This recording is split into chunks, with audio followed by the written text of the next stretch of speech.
L'interview matinale, première partie, deux invités ce matin, EES les invités. J'ai le plaisir d'accueillir Christiane Dulong, qu'on a déjà accueilli sur cette antenne. Bonjour Christiane. Bonjour Mathieu. Et j'ai aussi Karen Cottereau, qui est une nouvelle venue dans la matinale. Bonjour Karen. Bonjour Mathieu. Alors Karen, vous arrivez d'Agen. Tout à fait. J'arrive d'Agen. Ça perlipopette, mais c'est-à-dire, qu'est-ce qui se passe? Non, en fait, vous travaillez à l'Agir Carco à Tout à Agen. fait. Oui. Vous êtes, alors déjà, on va poser les bases. C'est quoi l'Agir Carco? L'Agir Carco, c'est un régime de retraite complémentaire Ouais. des salariés du privé et c'est un régime obligatoire. Ah, parce que j'allais dire complémentaire comme les trucs qu'on peut prendre des fois pour améliorer un peu la retraite. Là, c'est obligatoire. Là, c'est obligatoire. La case est cochée dans nos bulletins de salaire, si on regarde. C'est prélevé sur nos on a des cotisations pour la retraite complémentaire directement prélevées sur nos salaires, effectivement, comme le régime de base. Ah, mais c'est marrant parce que moi, j'ai été salarié à une époque, j'avais même pas fait gaffe que j'avais droit à... Comme beaucoup de salariés du privé, on ne sait pas forcément qu'on cotise à deux régimes, le régime de base et la complémentaire. Et c'est pour ça qu'aujourd'hui, justement, on veut faire connaître cette information au maximum de personnes. D'où la réunion le 27 février. Tout à fait. Ici à Sauveterre, parce qu'il y a une réunion, c'est ça? C'est ça. Donc le 27 février, nous serons à France Service de Sauveterre pour des rendez-vous justement concernant des futurs retraités pour leur apporter des informations sur leur carrière et leur éventuelle pension chez nous. Alors, on va parler un peu justement de la mission de l'Agir Carco, parce qu'en me renseignant quand même rapidement, j'ai vu que c'était une organisation privée à but non lucratif, donc qui est au service de la population et des cotisants, ça se dit, les cotisants? Non, c'est quoi? Des cotisants, oui. Ouais, oui. Je tente des trucs. Parce que quand on préparait cette interview, il y a quelque chose qui m'a surpris, c'est que on cotise, on n'est pas forcément au courant. Tout à fait. Et surtout, quand on arrive à la retraite, il y a tout un portefeuille administratif à mettre en place pour que la retraite se passe au mieux. Oui. Et notamment, on doit la demander. Exactement. C'est pas automatique. Exactement. Le passage à la retraite n'est pas automatique. Alors, les gens doivent faire leurs démarches quand on travaille dans le privé. Donc, il y a deux démarches à faire minimum, le régime général et l'Agir Carco. Donc, soit on fait les démarches directement en agence, soit par téléphone, soit sur notre site internet de l'Agir Carco. Il y a plusieurs dispositifs. Ou on peut peut-être aller voir aussi d'autres... Parce que j'y pensais, parce que... Donc, là, la réunion va se faire avec les agents de France Service le 27 février. Il y a un travail qui se fait justement avec la communauté de communes, Agir Carco, pour mobiliser un peu autour bah, vous voulez un peu plus de sous-sous, bah, cochez la bonne case.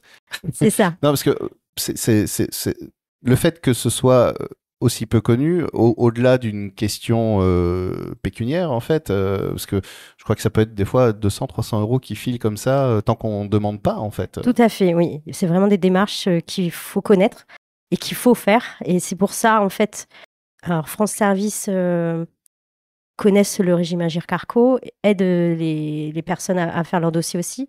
Mais sachez qu'on peut faire les mêmes démarches auprès des agences. Donc, il y a une agence à Bordeaux, au Bouscat, une agence à Agen aussi, et Agir Carco. Et après, on a des permanences. Donc, il y en a une à Langon, donc 2 fois par mois, et une à Tonins dans le Lot-et-Garonne, si ça peut aider également 1 fois par mois. Donc, il faut faire ces démarches. On est là pour accompagner les gens. On est là pour les aider à constituer leur dossier. Même s'ils font leur démarche par Internet sur notre site, on peut les accompagner également au téléphone pour débloquer une situation s'ils sont bloqués. Donc voilà, l'objectif étant de proposer une offre omnicanale, c'est-à-dire soit en physique, soit téléphone, soit Internet. Mais voilà, que chacun puisse faire leur demande comme il le souhaite et nous, on les accompagne jusqu'au bout. L'accompagnement, c'est justement le avant, le pendant. Il y a tout un portefeuille de solutions, en fait, et d'accompagnement. C'est d'autant plus important qu'effectivement, bah, c'est un vrai soutien dans le quotidien. Et justement, c'est aussi pour ça, Christiane, que vous êtes là, puisque vous êtes bah, vice-présidente dans le domaine social à la CDC La Rurale. Et je vous entendais déjà toutes les deux en parler, parce que bah, la rurale est aussi un territoire avec une population vieillissante, mais comme un peu partout. Hein. Et ce sont des questions comme ça au quotidien, justement, de la transition vers la retraite, de l'accompagnement dans tout ça. Alors effectivement, donc vice-présidente au social et je dirais au service à la personne, hein, voilà, j'y suis très attachée. Et donc moi je suis ravie d'avoir cette interview avec vous parce que en même temps je découvre des choses et c'est un service rendu de plus à la population que l'on peut apporter à travers nos 2 France Service qui sont à Sauveterre et à Targon. Et jusqu'à aller presque à vous demander si on pouvait avoir une permanence, peut-être pas mensuelle, mais voire trimestrielle ou semestrielle sur nos France Service, parce que je pense que plus on a de partenaires qui travaillent avec nos France Service et nos agents France Service, qui Dieu sait sont pertinents. Hein, on a 4 jeunes femmes qui sont extrêmement pertinentes, mais bon, personne n'a la science infuse. Nous avons de nombreux partenaires sur ces France Service, mais c'est vrai que il y a des choses par rapport à la retraite qui sont peut-être méconnues, et notamment la problématique de l'Agir Carco que vous venez d'évoquer. Tout à fait. Comment ça se fait d'ailleurs qu'est-ce qui fait à un moment que cette retraite complémentaire, justement, est a priori si peu mise en avant en fait Alors, on connaît surtout la partie régime général parce qu'on en entend beaucoup parler avec les différentes réformes. Donc, on parle beaucoup de ce service-là, enfin de cet organisme-là. Parce qu'on parle de trimestre, on parle voilà, des différents dispositifs. Nous, on vient en complément de ce régime général et on n'en parle pas forcément. Vous êtes un peu invisibilisé par l'hyperactualité autour du régime général, en fait. Exactement. Donc l'objectif, c'est nous, alors du coup, d'être au maximum en proximité de nos assurés pour leur apporter le maximum d'informations sur le fait qu'on existe et qu'il faut faire les demandes de retraite chez nous. C'est la différence. On arrive à la fin de la première partie, donc on développera tous ces sujets dans la deuxième partie, mais c'est un peu justement cette problématique des fois de l'histoire qu'on nous raconte qui nous empêche de voir tout ce qu'on nous offre dans notre quotidien, en soutien, en solution, en support. Et parce que vous en parliez, il y a donc un accompagnement puisqu'on cotise, donc on est adhérent. Oui. Et il y a des solutions des fois même dans des chemins de vie qui sont là à notre portée en fait et qu'on ignore. Tout à fait. On va parler justement du travail de l'Agir Carco au quotidien pour ses adhérents. En fait, c'est ça. Hein, oui. Voilà. Les cotisants. On en parlera dans la deuxième partie si vous voulez bien. L'interview matinale, deuxième partie, toujours en compagnie de Christiane Dulong et Karen Cottereau. On parle aujourd'hui de l'Agir Carco. L'Agir Carco, donc Karen, c'est une retraite complémentaire pour les salariés du privé. Voilà. Tout à fait. Parce que, on le précise, donc si vous êtes salarié du public, c'est une autre structure qui vous prend en charge. Et je parle de prendre en charge parce que cette retraite complémentaire, qui est donc obligatoire, qui est systématiquement cochée dans nos bulletins de salaire, parce que c'est vrai qu'on râle souvent des charges, mais des prélèvements et tout, mais en réalité, on se laisse un peu faire aussi. Des fois, on dit bon, bah c'est là, on fait pas attention, alors que ces cotisations-là, elles ont une fonction d'accompagnement, de soutien, de préparer justement la retraite. Et l'Agir Carco a un portefeuille de solutions, d'accompagnement qui est un peu invisibilisé. On en parlait dans la première partie autour parce qu'on a le régime général qui est un peu la grande vedette. À raison, hein, enfin, c'est quand même. Mais on a aussi ce complément qui est là. Et vous parliez de solutions, d'accompagner avant la retraite aussi. Alors moi, ça m'interpelle. C'est-à-dire, en fait, l'idée, c'est quoi? Si je vais voir, ça répond à quelle demande?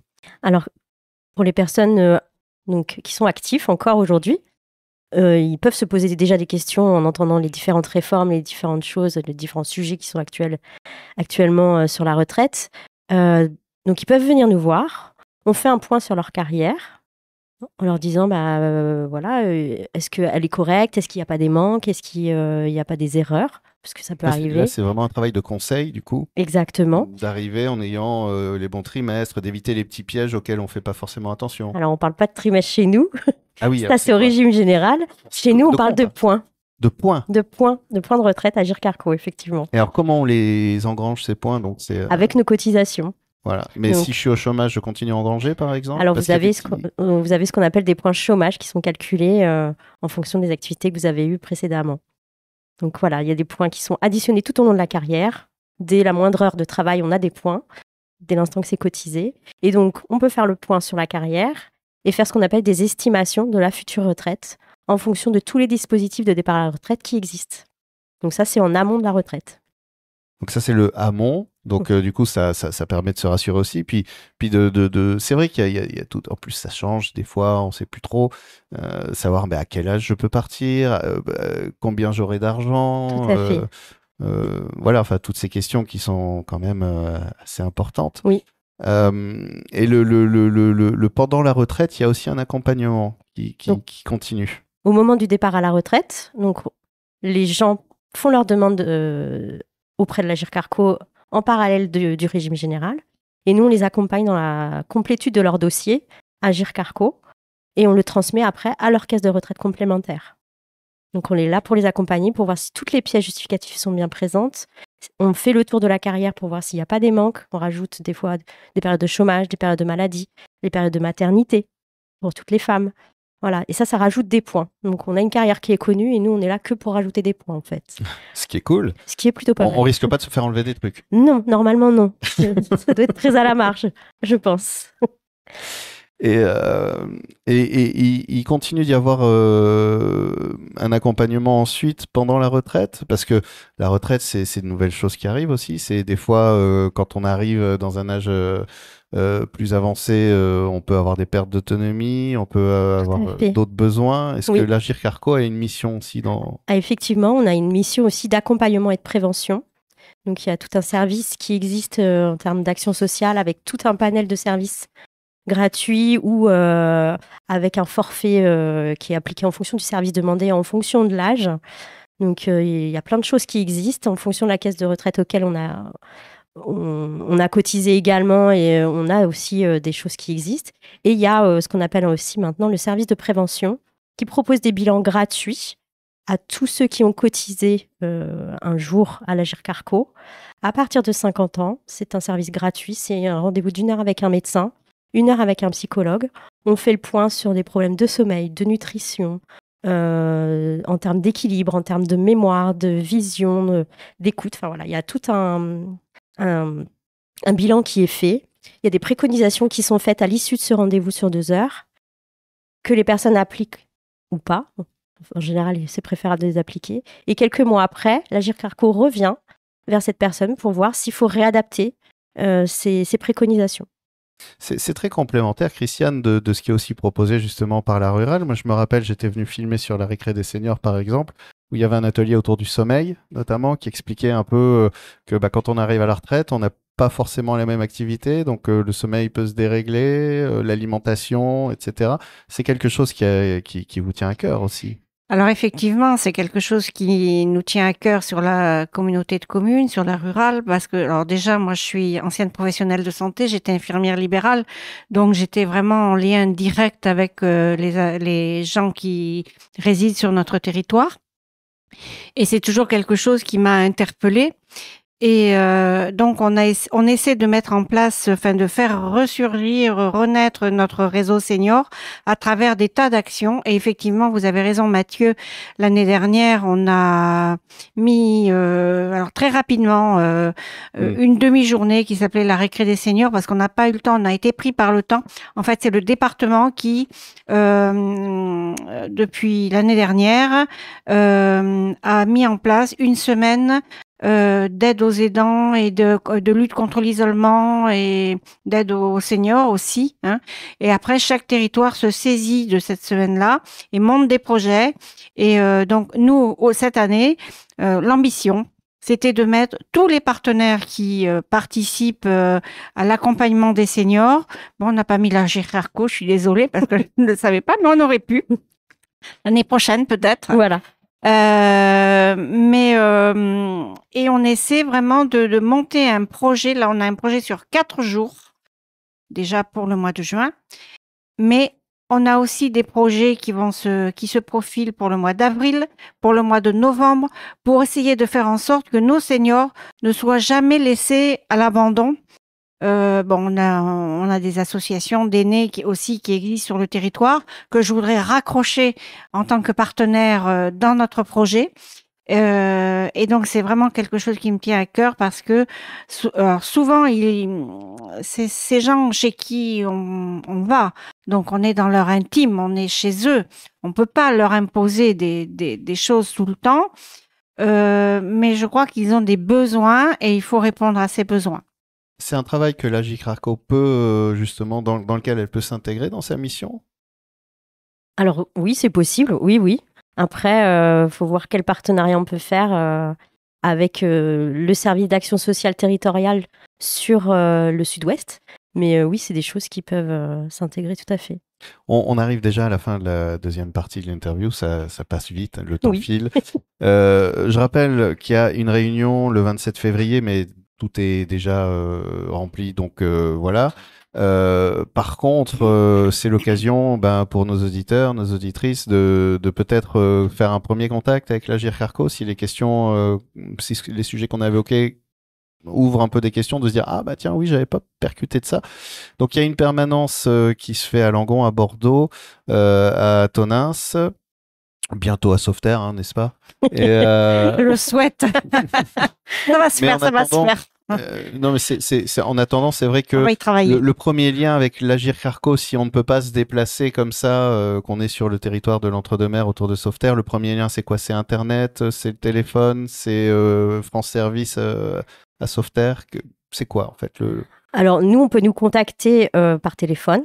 Donc, c'est le 09 70 660 660. Il y a le site agircarco.fr également. Et après, effectivement, alors, on est en accueil sans rendez-vous sur les agences en département, c'est-à-dire le Bouscat, éventuellement Agen pour les personnes qui se déplacent dans le Lot-et-Garonne, éventuellement. Après, pour la journée du 27 février, les personnes qui n'ont pas rendez-vous peuvent venir également nous rencontrer. Il y aura des personnes de la retraite, mais également du service de prévention et d'action sociale. Donc voilà, s'ils veulent déjà une première information, ils peuvent venir ce jour-là et on pourra éventuellement les rappeler pour leur proposer des rendez-vous par téléphone ou en physique sur la permanence de Langon ou après de la permanence à Tonins dans le Lot-et-Garonne. Bah, très bien. Donc le 27 février, c'est à Sauveterre, à la rurale. Les horaires, c'est 10h, 17h. 10h, 17h. Voilà. Donc même si vous n'avez pas pris rendez-vous, vous pouvez quand même justement ouvrir la porte et faire une première rencontre pour justement ensuite prendre un rendez-vous et développer un peu le sujet. Exactement. Merci beaucoup. Merci. Merci Mathieu.